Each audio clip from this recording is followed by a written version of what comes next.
அனைவருக்கும் வணக்கம். Welcome to peace recipe. இன்றைக்கி இந்த வீடியோவில் கிட்ஸ் லஞ்ச் பாக்ஸ் டே 28 தேவுக்கு என்ன பேக் பண்ணி கொடுத்தோம் அப்படிங்கிறத ஷேர் பண்ணியிருக்கேன். வாங்க பார்க்கலாம். இன்றைக்கி பார்த்திங்கன்னா முள்ளங்கி வச்சு ரைஸ் பண்ணி கொடுக்கலான்னு சொல்லிட்டு இதை சின்ன சின்னதாக கட் பண்ணி எடுத்து வச்சுக்கிட்டேன். நாட்டு முள்ளங்கி ரொம்ப நல்லது.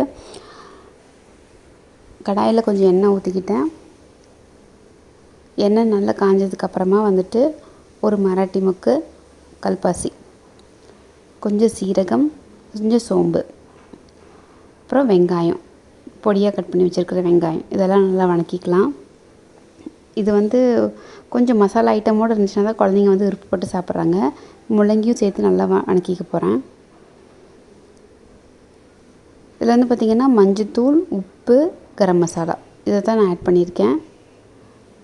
இந்த மசாலா டேஸ்ட் இருந்துச்சுனாலே குழந்தைங்க சாப்பிட்ருவாங்க.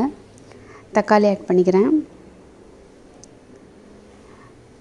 இஞ்சி பூண்டு பேஸ்ட்டு கொஞ்சம் கம்மியாக, அரை ஸ்பூன் இருந்துச்சுனாலே போதும். ஏன்னா வெரைட்டி ரைஸ் கலவாக இருந்துச்சுனாலே போதும். இப்போ இதை நல்லா வணக்கிக்கலாம். கருவேப்பிலை, கொத்தமல்லி போட்டுக்கலாம். முள்ளங்கி நல்லா வேகணும். அதனால் நீங்கள் கொஞ்சமாக தண்ணி தெளித்து நல்லா வேகிற மாதிரி பார்த்துக்கோங்க. நான் கொஞ்சம் தண்ணி ஊற்றி தான் வேக வச்சு எடுத்திருக்கேன். அதை கொஞ்சம் ட்ரை ஆனதுக்கப்புறமா இது கூட கொஞ்சம் ஸ்ப்ரவுட்ஸ் சேர்த்திக்கிறேன். நான் பச்சைப்பயிரை முளை கட்டி வச்சுருந்தேன். அது கொஞ்சமாக ஒரு ஸ்பூன் சேர்த்திருப்பேன். அதுக்கப்புறம் நம்ம வேக வச்சுருக்கிற சாப்பாடு, அதையும் சேர்த்து நம்ம நல்லா மிக்ஸ் பண்ணி எடுத்துக்கலாம். கடைசியாக பார்த்திங்க அப்படின்னா கொஞ்சம் மிளகுத்தூள், அப்புறம் சீரகத்தூள் இதையும் நான் சேர்த்திக்கிறேன். ஏன்னா கொஞ்சமாக கரம் மசாலா மட்டும் தான் சேர்த்திருக்கோம். நான் காரத்துக்கு மிளகுத்தூள் சேர்த்திக்கிறேன்.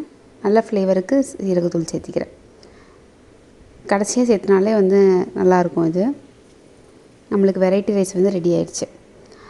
இன்னொரு டிஃபனில் பார்த்திங்க அப்படின்னா உருளைக்கிழங்கு நல்லா தோல் சீவி ஸ்டிக் ஷேப்பில் கட் பண்ணியிருக்கேன்.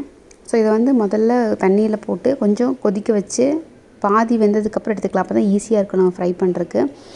கொஞ்சமாக எண்ணெய் ஊற்றிக்கிறேன், சீரகம் சேர்த்திக்கிறேன். அப்புறம் நம்ம பாதியாக வேக வச்சுருக்கிற உருளைக்கிழங்கு அதை ஆட் பண்ணி கருவேப்பிலை, கொத்தமல்லி சேர்த்திக்கலாம். இதை நல்லா ரோஸ்ட் பண்ணிக்கிறோம். அந்த எண்ணெயே போதும் நம்மளுக்கு. அப்புறம் உப்பு போட்டுக்கலாம், பெப்பர் போட்டுக்கலாம், அப்புறம் சீரகத்தூள் சேர்த்திக்கலாம். இது கொஞ்சம் நல்லாயிருக்கும் சாப்பிட்றதுக்கு. நம்ம உப்பு மிளகாத்தூளுக்கு பதிலாக இந்த மாதிரி ட்ரை பண்ணி பார்த்துருக்கீங்களான்னு கீழே கமெண்ட்ஸில் சொல்லுங்கள். ஆனால் இது நல்லா ரோஸ்ட் ஆகணும், நல்லா மொறு மொறுன்னு ஆகணும் அந்த எண்ணெய் சுட்லேயே. இதுதான் நான் இன்றைக்கி பேக் பண்ணேன். முள்ளங்கி போட்டு சாதம், உருளைக்கிழங்கு பெப்பர் ஸ்டிக்ஸு, அதுக்கப்புறம் ஸ்நாக்ஸுக்கு குக்கும்பர் ஸ்லைசஸ் பண்ணி மேலே பெப்பர் தூள் போட்டு வச்சுருக்கேன். உங்கள் குட்டிக்கு நீங்கள் என்ன பேக் பண்ணிங்கன்னு சொல்லிட்டு கீழே கமெண்ட்ஸில் சொல்லுங்கள். இந்த காம்பினேஷன் பிடிச்சிருந்துச்சின்னா ஒரு லைக் கொடுங்க. மறக்காமல் நம்ம சேனலுக்கு சப்ஸ்கிரைப் பண்ணுங்கள். பக்கத்தில் இருக்கிற பெல் பட்டனையும் ப்ரெஸ் பண்ணிடுங்க. நான் அப்போ தான் எப்போல்லாம் வீடியோஸ் போட்டோன்னா உங்களுக்கு நோட்டிஃபிகேஷன் வரும். Stay healthy, be happy. Thank you.